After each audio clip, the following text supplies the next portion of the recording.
Dead and declining trees may seem like an eyesore for everyone.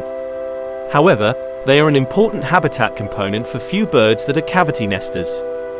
Dead trees equal higher biological diversity. A life in the day of a snag tree is an attempt to look into the reproductive strategy used by certain species of birds to protect their nests from weather and predators.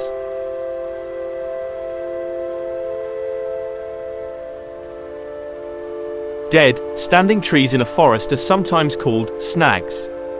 These woodland features support a complex system of life.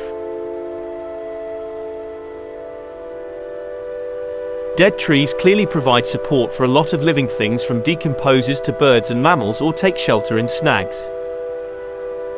Here we notice fungal growths on the main trunk. A snag showing a number of fungi on the bark has already begun to decay. There are two types of cavity nesters, primary and secondary. Primary cavity nesters are those that excavate nesting holes. Woodpeckers are typical examples of primary cavity nesters. Here the woodpecker has found a suitable nesting cavity and already started enjoying it. If made the nest hidden with branches of mango tree to avoid predation and competition.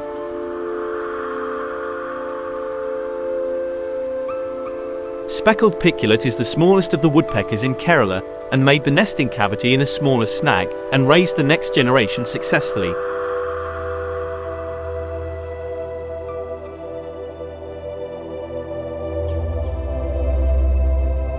Some birds, especially barbets, built two types of nests, one for roosting and another for breeding.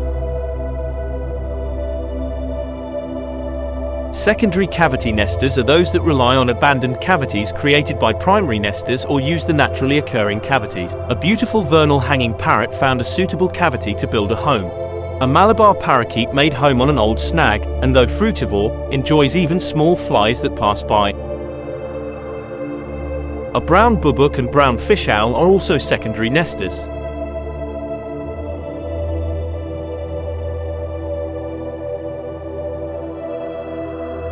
Jungle owlets are secondary nesters. This nesting cavity was used by a breeding pair of oriental magpie robins few years ago. A typical example of cavity reuse.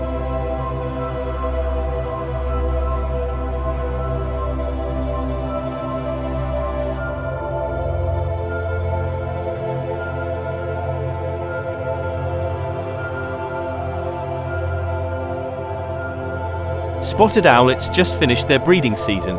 They are reluctant to leave the cavity and made it their home for roosting. Staying together, they keep their bond strong.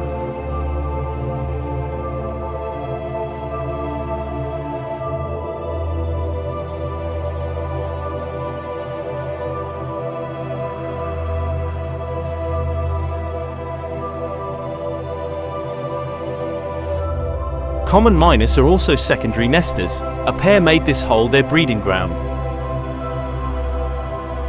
Hornbills nest in cavities that develop naturally in old and dead trees.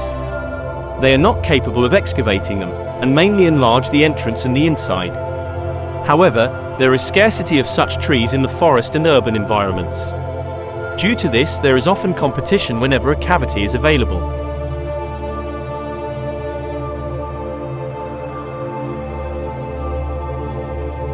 The lesser whistling duck selected this snag coconut palm for nesting.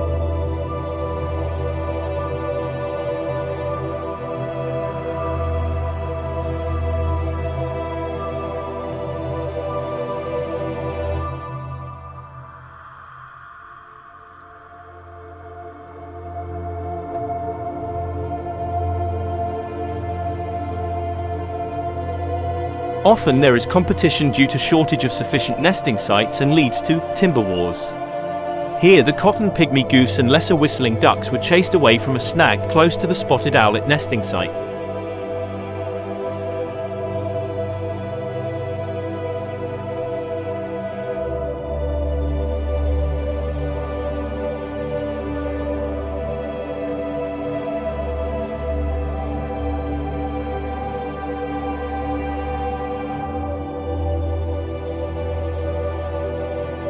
Cavities are often reused. The owl has finished her nesting and leaves the nest forever. And the snag gets occupied by a breeding pair of lesser whistling ducks.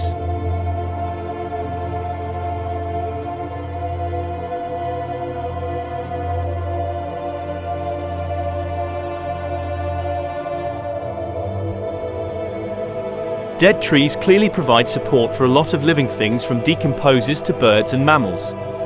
Leaving one snag per acre was once the recommendation of many forest biologists. Is there a way out to allow cavity nesters to breed? Nesting boxes are kept in national parks in other regions. Singapore Hornbill Project experimented with hornbill nest boxes at Jurong Bird Park, and later they extended it to natural conditions too.